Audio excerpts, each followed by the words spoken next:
Assalamualaikum warahmatullahi wabarakatuh. Salam Jumaat kawan-kawan dan rakan semua.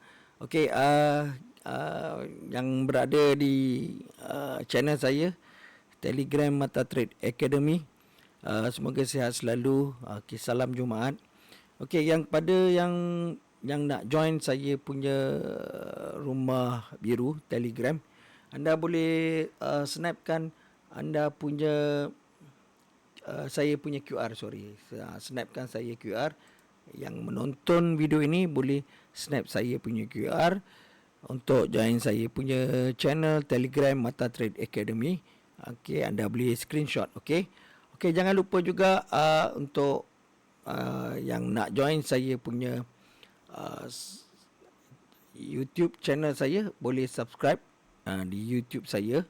Okey, so hari ini adalah mapping yang saya buat pada hari ini.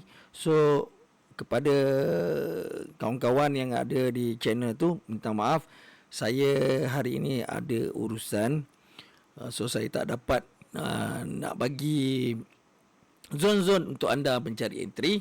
So apa yang penting, saya dah buatkan mapping ni, anda follow saja. So entry mengikut masa. So pada saya, cari entry di tempat yang sesuai dengan masa yang tepat.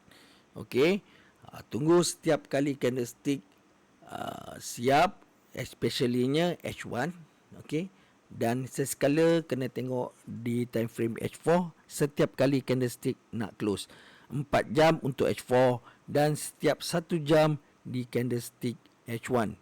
Okey, di time frame H1. Perhatikan candlestick tu. Okey.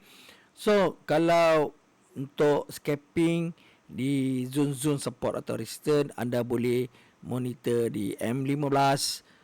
Anda boleh lihat di structure di M1 yang seperti yang saya tunjukkan sebelum ini. Okey, ini adalah mapping untuk hari ini. So anda kena perhatikan dan buat marking di MT4, MT5 anda sendiri. Boleh follow saya punya mapping untuk hari ini. Okey, itu saja yang saya nak pesankan. Semoga anda sukses. So trading trade untuk hari ini santai-santai, sebab hari ini adalah last day untuk mencari entry.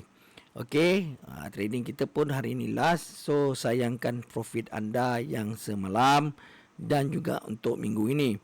Okey, so saya ucapkan semoga anda semua profit untuk hari ini. Okey, so hati-hati. Okey, entry biar dengan waras, dengan waras. Okey, terima kasih.